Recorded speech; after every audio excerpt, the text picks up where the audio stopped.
तो चलिए अब आपको बता दें कि मैनपुरी में डिंपल यादव की जीत हुई है। बीजेपी प्रत्याशी को शिकस्त दे दी गई। रामगोपाल यादव से खास बातचीत की जनतंत्र टीवी के राजनीतिक संपादक ने क्या कुछ कहा, सुनिए जरा। समाजवादी पार्टी ने मैनपुरी उपचुनाव में जीत हासिल की है। हमारे साथ प्रोफेसर रामगोपाल जी। प्रोफेसर साहब, समाजवादी पार्टी के लिए व्यक्तिगत तौर पर रामपुर सीट आपके हाथ से चली गई, मैनपुरी में आप जीते, खतौली में आपके गठबंधन की जीत हुई है। आप इस उपचुनाव को किस तरह देखते हैं? ये चुनाव उत्तर प्रदेश के मुख्यमंत्री, उनके मंत्रियों के घमंड को चकनाचूर कर देने वाला है। जिस तरह से मैनपुरी में ये जानते हुए भी कि सीट को कभी बीजेपी नहीं जीत सकती, और जिस तरह से गाली गलौज पे उतर के उत्तर प्रदेश से मुख्यमंत्री ने बातचीत की, उत्तर प्रदेश से कुछ मंत्रियों ने जिस तरह से बेहुदा ढंग से प्रचार किया, जनता ने उनको मुंह तोड़ जवाब देने का काम किया है।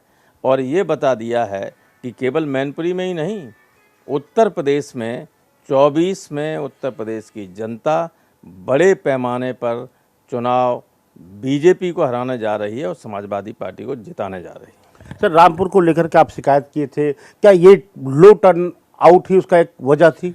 अगर आप जिस तरह से मतदान हुआ है रामपुर में, आप देखेंगे कि जितनी मुस्लिम पोलिंग हैं उनमें 1000 में 70 वोट पड़ा, 80 वोट पड़ा, 90 वोट पड़ा, और शेष पोलिंग स्टेशन में 1000 में 800 वोट पड़ा, ये सब पड़ा।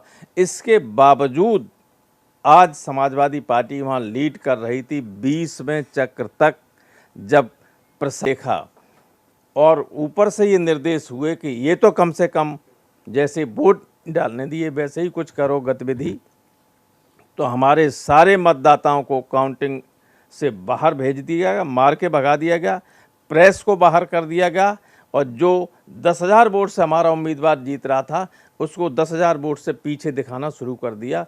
और अंतोगत्वा जिस तरह से रामपुर में तो न पहले चुनाव हुआ था, न आज मतगणना सही हुई है, हमारे जीते हुए उम्मीदवार को भी हरा हुआ दिखा दिया गया। अच्छा सर, आपको क्या लगता है कि जिस तरह से वो शिवपाल यादव जी ने आज समाजवादी पार्टी का झंडा थामा, ये परिवार के लिए अच्छी संकेत है, पार्टी के लिए अच्छा संकेत है?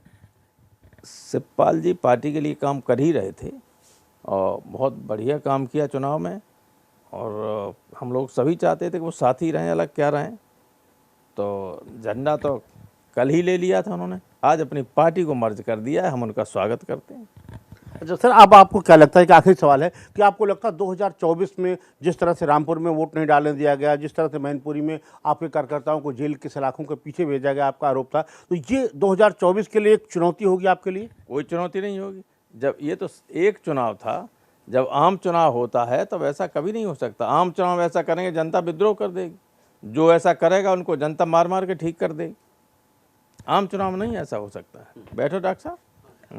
तो साहब, एक आखिरी सवाल है कि गुजरात और हिमाचल के परिणाम आए हैं, तो आपको क्या लगता है कि कांग्रेस का हिमाचल में आना और गुजरात में एकदम साफ हो जाना क्या है? कांग्रेस नेशनल लेवल पे बीजेपी को कोई थ्रेट है उसके लिए, कोई चुनौती दे पाएगी कि नहीं? एक साहब गुजरात के मिले थे, उनका ये कहना था कि गुजरात में पुलिस की गाड़ियों में, सरकारी गाड़ियों में मतदाता लाए जा रहे थे, सामान उन्हें उपलब्ध कराया जा रहा था। हमें नहीं लगता है कि वहाँ कोई, हालांकि हम कह भी नहीं सकते थे, पिछले 20 साल से वहाँ सरकार है और प्रधानमंत्री वहाँ डटे हुए थे, इसलिए मैं आरोप तो लगाऊंगा नहीं। लेकिन हिमाचल प्रदेश में जो चुनाव हुआ, सही मानों में चुनाव हुआ है, उसमें ये साबित हो गया कि बीजेपी की जहाँ जहाँ सरकारें हैं, आने वाले दिनों में वो बीजेपी की मुश्किल हो जाएगी चुनाव में उनके लिए।